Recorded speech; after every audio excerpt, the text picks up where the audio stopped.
অসমবাসী ৰাইজলৈ মই পলাশমণি হৈকে নমস্কাৰ জনাইছো।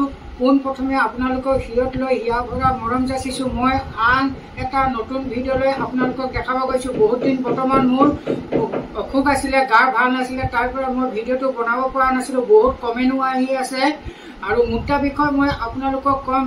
আপোনালোকে ভিডিঅ'টো প্ৰথমৰ পৰা লাষ্টলৈকে চাব বুলি আশা কৰিলো, তেতিয়া আপোনালোকে বুজি পাব। যিহেতু আমাৰ অসমত প্ৰায় মুদ্ৰা বেচা কিনা সিমান নচলে, কিন্তু অসমৰ আমাৰ বাহিৰত গ'লে বহুত মুদ্ৰা আপোনালোকে বেচা কিনা আপোনালোকে শুনিছেও বা আপোনালোকে গম পাইছে নিচে বহুত বেচা কিনা হয় আৰু আমাৰ অসমত প্ৰায় কম হয়। আপোনালোকে মুদ্ৰাবিলাক থৈ কিনি আপোনালোকে পেলাই নিদিব। আপোনালোকে মুদ্ৰাখিনি আপোনালোকে বিক্ৰী কৰিব পাৰিব, ধুনীয়া পৰিমাণ পাব।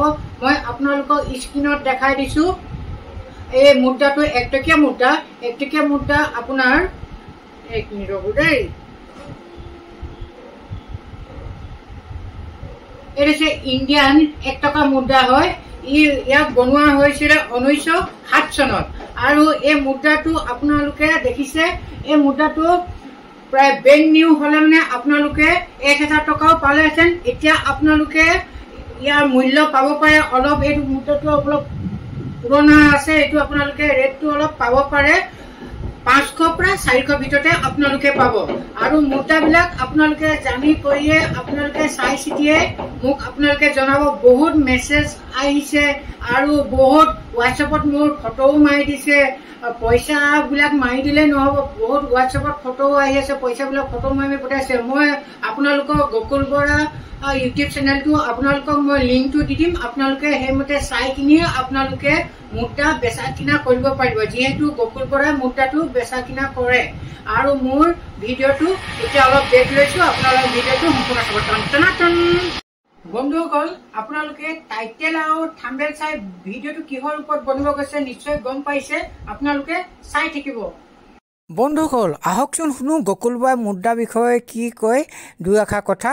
মই আপেল খাই খাই শুনি থাকো, আপোনালোকেও শুনক। এই স্ক্ৰীণত দেখা পোৱা 1 টকীয়া মুদ্ৰাবোৰ বনোৱা হৈছিল।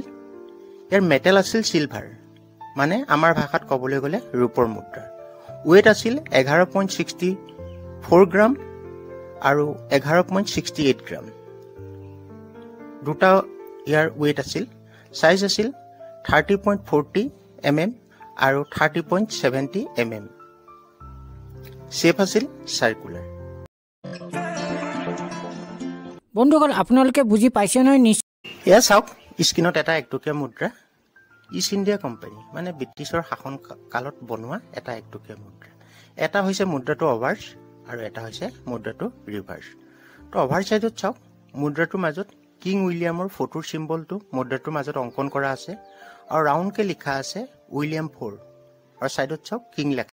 বন্ধুসকল, আপোনালোকে চাই আছে Palashmoni Saikia YouTube channel. Palashmoni YouTube channel চাই থাকিব আৰু আপোনালোকৰ ওচৰৰ আপোনজন আৰু আছে পাশে থকা মানুহবিলাক ভিডিঅ'টো প্লিজ শ্বেয়াৰ কৰি দিব। অসমবাসী ৰাইজসকল, মোৰ ভিডিঅ'টো আপোনালোকৰ আপোনজনক আপোনালোকে শ্বেয়াৰ কৰি দিব। অসমবাসী ৰাইজসকল, বন্ধু বান্ধৱীসকল, আপোনালোকক মই অনুৰোধ কৰিছোঁ, আপোনালোকে পুৰণা মুদ্ৰাবিলাক পেলাই নিদিব, সাঁচি কিনি থৈ দিয়ক। এই মুদ্ৰাৰ পাছলৈ বহুত দামত বিক্ৰী কৰা হ'ব, বহুত দাম পাবও পাৰে আপোনালোকে। যিহেতু মই আপোনালোকক অনুৰোধ জনাইছোঁ, আপোনালোকে মুদ্ৰাবিলাক পেলাই নিদিব, আপোনালোকে মুদ্ৰাবিলাক থৈ দিয়ক। মোৰ ভিডিঅ'টো আপোনালোকে শ্বেয়াৰ কৰি দিব। আজিলৈ ভিডিঅ' ইমানে সমাপ্ত কৰিছোঁ। জয় আই।